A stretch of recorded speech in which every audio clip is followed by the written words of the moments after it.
Before the video completely starts, this video is meant to be as realistic as possible and probably isn't going to be as realistic as it can be, but it will be as possible. Anyway, thank you. So, today is a Ukraine-Russia mapping video.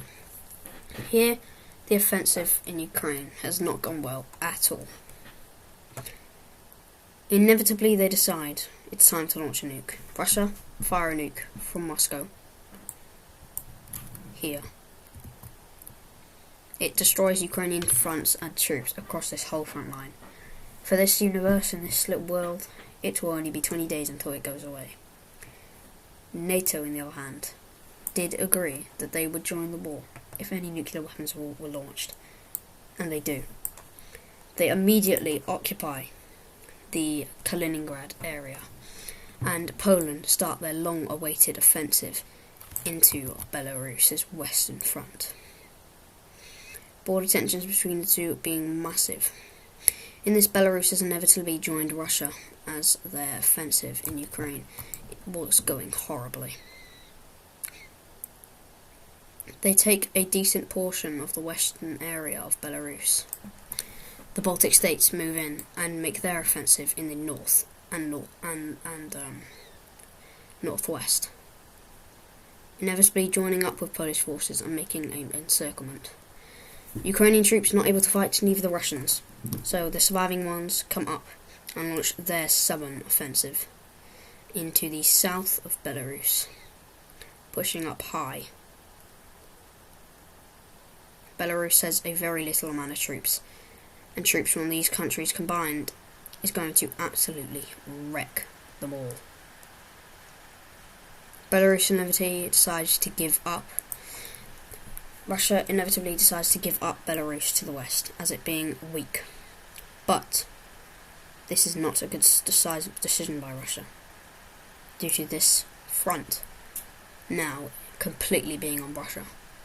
Belarus was an area that they could use as a buffer state between the two alliances. But now they've given up Belarus, and the whole of Western Russia is covered by NATO countries. Now, it has been 20 days since the nuke was launched. Radiation is gone. The Russians launched their long-awaited offensive across the Ukrainian front. All fronts and defences for the Ukrainians are destroyed. The Russians make humongous breakthroughs, capturing most of Ukraine that they have ever captured before.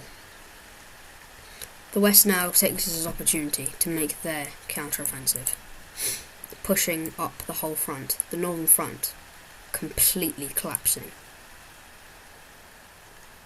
Forces from all NATO countries push. Not from all NATO countries, I haven't done all NATO countries because that'll make this extremely complicated.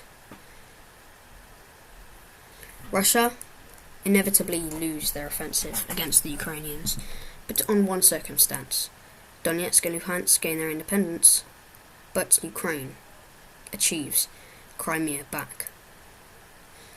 Ukraine now have Crimea back. The offensive for Russia has gone horribly wrong.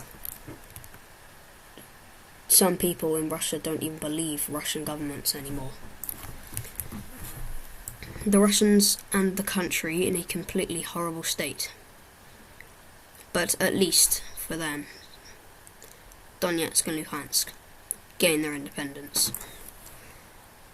For Ukraine, Donetsk and Luhansk getting their independence is what they is horrible and is what they did not want. But if it's to stop a war that killed millions of Ukrainian civilians and affected people across the world with bills and prices for most things, it's worth it, coming to an end of a war. The Freedom Legion in Russia, in Moscow, decide this is their time to rebel. Most forces from the front that survived the Russian war now are here, travelling up.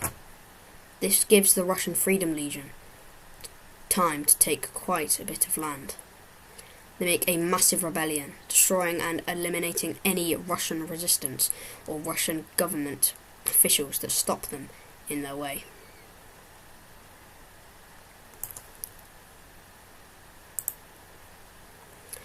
The Nordic states take the rebellion in this time to make their offensive in.